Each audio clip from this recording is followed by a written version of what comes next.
High friends, welcome to Ranu's lifestyle. आज আমি আপনাদেরকে বানিয়ে দেখাবো নিরামিষ মটর পনির। তো এই নিরামিষ মটর পনিরটা কিন্তু খেতে খুবই সুস্বাদু হয়। তো আমি এখানে যা যা উপকরণ নিয়েছি দেখিয়ে দিই। নিয়েছি আদা কোচানো, লঙ্কা কোচানো, চারমগজ, কাজু বাদাম। এখানে আমি 1 চামচ করে নিয়েছি চারমগজ আর কাজু বাদাম।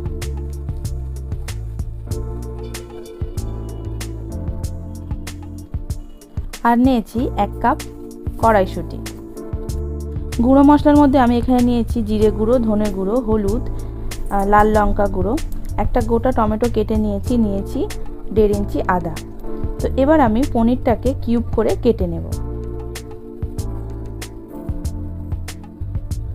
দেখুন আমি এভাবে কেটেছি।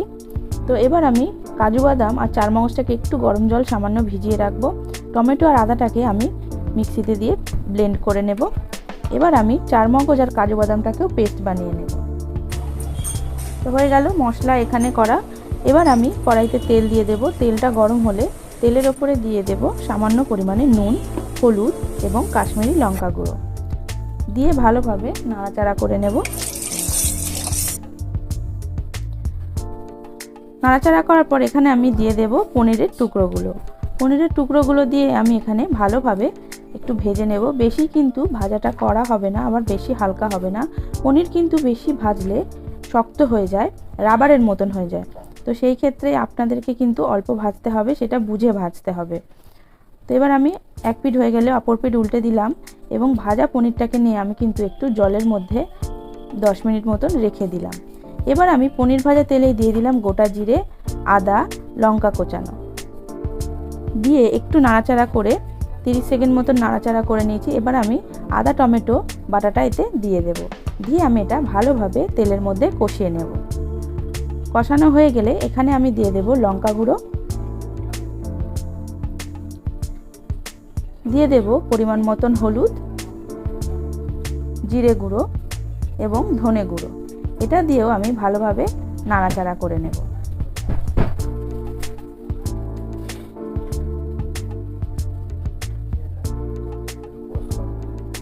মশলা থেকে তেল ছাড়তে শুরু করে দিয়েছে, অলরেডি মশলাটা কিন্তু কষানো হয়ে গেছে। এবার আমি এর মধ্যে দিয়ে দেব কড়াইশুঁটিটা দিয়ে আমি ভালোভাবে নাড়াচাড়া করে নেব। দিয়ে দেব পরিমাণ মতো নুন দিয়ে আমি এটা নাড়াচাড়া করে কিছুক্ষণের জন্য রান্না হতে দেব। কিছুক্ষণ পর ঢাকনাটা আমি খুলে আবারও নাড়াচাড়া করে নেব। মটরটা কিন্তু ভালোভাবে সেদ্ধ হয়ে গেছে। এই পর্যায়ে আমি এতে মিশিয়ে দেব কাজু বাদাম আর চারমগজ বাটাটা।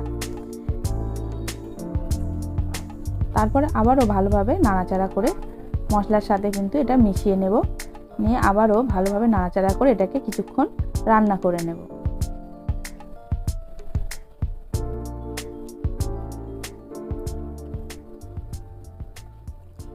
এবার আমি দিয়ে দেব যতটা আমি গ্রেভি করব ততটা পরিমাণ গরম জল।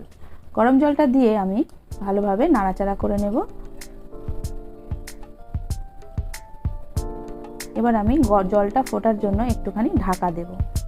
মটর পনিরে কিন্তু বেশি ঝোল হয় না, এটা একটু গ্রেভিটা ফুটে গেছে। এবার আমি ঢাকনাটা খুলে আপনাদেরকে দেখাবো। গ্রেভিটা কিন্তু থিকনেসটা ঠিক এরকম একটা আসবে। ঠিক এই পর্যায়ে আপনাদেরকে কিন্তু পনিরটা মিশিয়ে দিতে হবে। তো আমি এক এক করে পনিরগুলো জল থেকে তুলে বেশ কিছুক্ষণ রেখে দিয়েছিলাম, তারপরে আমি এতে দিয়ে দিলাম। এতে কিন্তু পনিরটা খুব সুন্দর নরম হবে। তো এবার ভাঙবেও না, কিন্তু নরমও হবে।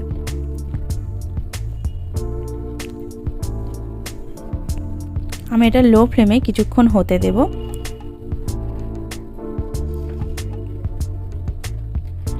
এবার আমি এর মধ্যে দিয়ে দেব রোস্টেড কাসুরি মেথি। এটা আমি ভালোভাবে হাতে গুঁড়ো করে দিয়ে দেব সামান্য পরিমাণ চিনিটা কিন্তু টেস্টটাকে ব্যালেন্স করে। তো চিনিটা দিলে টেস্টটা খুব ভালো আসবে। অল্প একটু চিনি যে যেমন খায়। এবার আমি দিয়ে দেব 1 চামচ ঘি ওপর থেকে ছড়িয়ে দেব। দিয়ে আবারও নাড়াচাড়া করে 10 মিনিট মতন স্ট্যান্ডিং টাইমে আমি রেখে দেব। গ্যাস আমি কিন্তু এবার অফ করে দেব। তো বন্ধুরা, রেডি হয়ে গেল আমার মটর পনির। এটা কিন্তু নিরামিষের দিনে বা এমনি দিনেও আপনারা বানিয়ে খেতে পারেন, খুব সুন্দর লাগবে। তো এই রেসিপিটা সবাই হয়তো জানে, তাও আমি একবার দেখানোর চেষ্টা করলাম আমার মতন করে। যদি ভালো লাগে অবশ্যই আমার চ্যানেলটিকে সাবস্ক্রাইব করে পাশে থাকবেন। নমস্কার।